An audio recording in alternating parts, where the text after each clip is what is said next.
Masked figures moving through university tunnels at night, powerful judges and politicians gathering at hidden hunting lodges, and somewhere in Spain, secret meetings are still happening behind locked kitchen doors disguised as dinner parties. These are secret societies that are still active today. At the University of Virginia, there's a secret group where you don't find out who the members are until after they're already dead. They're called the Seven Society.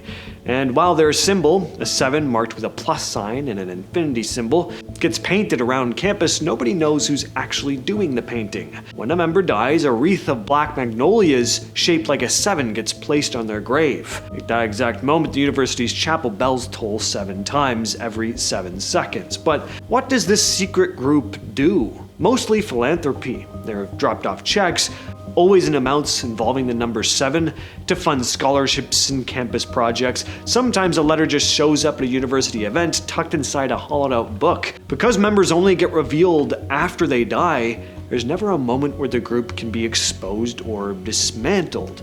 The membership is always alive, it's always active, yet it's completely invisible. We usually think of secret societies carrying out creepy rituals while wearing Venetian masks in the woods, but this group doesn't do any of that. The Order of the Occult Hand is almost like an inside joke for journalists. It started in the 60s at the Charlotte News, where a group of reporters made a pact to sneak a specific phrase into their serious news articles without their editors catching it. The phrase was, "It was as if some occult hand had," and then followed by whatever else you were already talking about, and that's really it. That's the whole game. Since then, that phrase has shown up in the New York Times, the Boston Globe, and papers all over the world. If you're a journalist and you manage to slip it past your editor and get it into print, you are in the club. No ceremony needed. The group got publicly exposed in the early 2000s, and instead of folding, not that they'd really need to, the members just started adding different phrases to try and slip in. What's genuinely interesting about this one is that it does prove a secret society doesn't need robes or even a meeting place. It just needs a shared code. These people have been hiding signals inside newspapers that millions of people read every day, and almost nobody noticed for decades. That's kind of cool.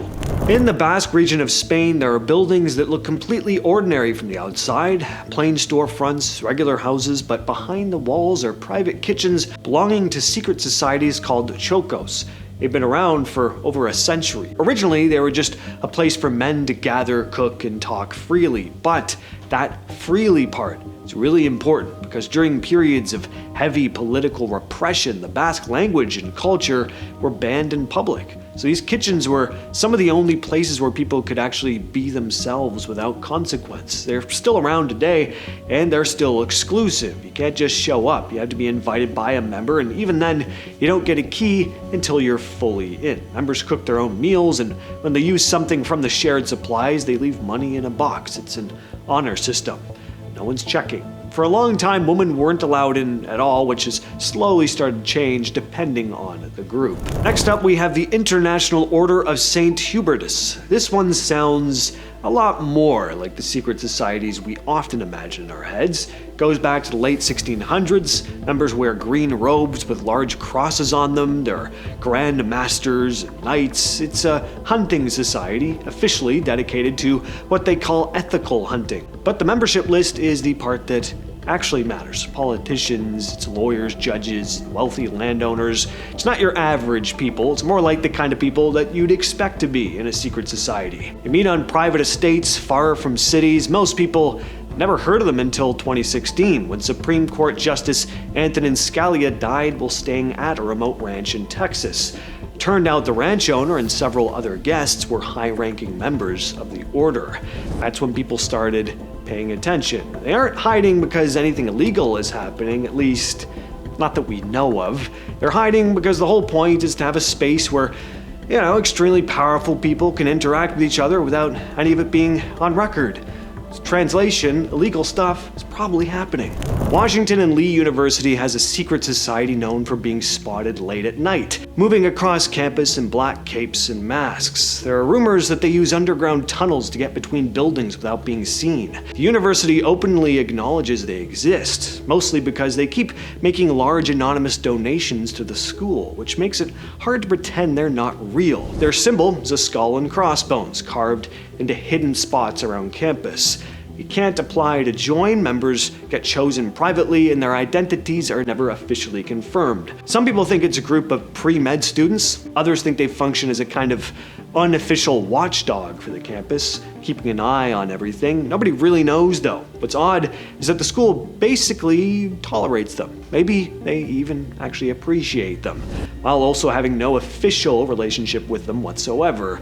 They've been operating for decades, everyone knows they exist, but nobody really knows who they are. In parts of West Africa, the official government isn't necessarily the one with the real power. That belongs to the Poro and Sande societies, which have existed for hundreds and hundreds of years. Poro is for the men, Sande is for the women. Both societies take young people into the forest for months at a time to teach them what they need to know to function as adults. They learn about the laws, herbal medicine, community rules, responsibilities, basically how society functions. It's part school, part legal system, part cultural tradition, but what actually happens during those months in the forest is kept completely off book. Historically, people who talked about it could be punished pretty severely, and these aren't just small village groups. In some places, politicians need approval from the Poro and Sande leaders before they can even run for office. Land disputes and conflicts, major community decisions often get settled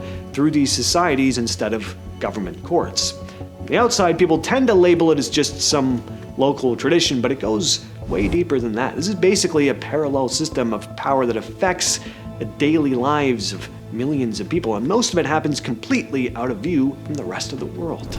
Almost everybody's heard of the Freemasons, right? But barely anyone talks about the Free Gardeners. The group started in Scotland back in the 1600s, and originally it was really just gardeners protecting trade secrets, stuff like grafting plants, managing soil properly, techniques that actually mattered if your livelihood depended on it, but over time it slowly turned into something more symbolic and philosophical. Their gardening tools started representing personal growth instead, so things like the spade or pruning hook became symbols of improving yourself and shaping your character. And like a lot of old school secret societies, they developed passwords, handshakes, initiation rituals, all that sort of thing. And a lot of it apparently hasn't changed much in centuries. The weird thing is the group almost disappeared completely during the 1900s. For a while, it looked like it was just going to fade into history, but in recent years, it's kind of started coming back. New lodges have opened in places like Australia and the UK, and they still meet privately, usually in small halls or rooms above pubs, carrying out these old ceremonies almost exactly the same way people did hundreds of years ago. Honestly, compared to some of the other groups on the list, the Free Gardeners seems a lot less focused on power or influence. I mean, it is about gardening, so not really, unless you're poison ivy, I don't know what you're doing with gardening to take over the world. Greece has this really strange group called the Epsilon Team, or Armada Epsilon. It sits in this weird space. Nobody can fully agree on how real it actually is. Depending on who you ask, it's either a legitimate secret organization or falls a bit more into the conspiracy theory territory. The people who believe in it describe it as a hidden network of scientists and military officials who secretly work to protect Greece and preserve ancient knowledge. Some claim the group has access to advanced technology that the rest of the world doesn't know about, which is where things start kind of drifting into sci-fi territory. But the interesting part is that the movement itself does exist. There are books, magazines, and entire communities built around Epsilon ideas. Some public figures in Greece have openly associated themselves with it, and their symbol, these two back-to-back letter E's, shows up in certain places if you know where you're looking. So even if the more extreme claims may not be true, there's definitely a group. The Mandatory Monday Association is said to operate in military academies in Australia. On the surface, it looks like a kind of hidden fraternity. Members meet every night, As for what they do, we don't know, but it's said that members can spot each other in public in really subtle ways, like certain bits of clothing, small details they only wear on meeting days, stuff most people would walk right past without noticing. Interesting part is where it leads, because these groups tend to form inside military academies. A lot of the members later end up in government, defense jobs, stuff like that. This final one is broader in scope. Before most big scientific discoveries ever hit the public, they usually pass through a small closed circle first. People call it the Invisible College. It's not a real building or a formal group though, it's more like a network of top researchers who share ideas, they test each other's work, kind of decide what's solid enough to move forward and what still needs time. This goes way back to the 1600s with people like Robert Boyle, who would swap findings privately with a small group before anything was ever published. And that same pattern never really went away. It's just more modernized. Today it shows up in places like quantum physics, artificial intelligence, conversations that stay a step or two ahead of what the public ever sees. There are no symbols or weird rituals or anything like that, but a lot of what becomes accepted science moves through this inner circle first. That has been the video for today, though. I will catch you, yes, you specifically, in the next one.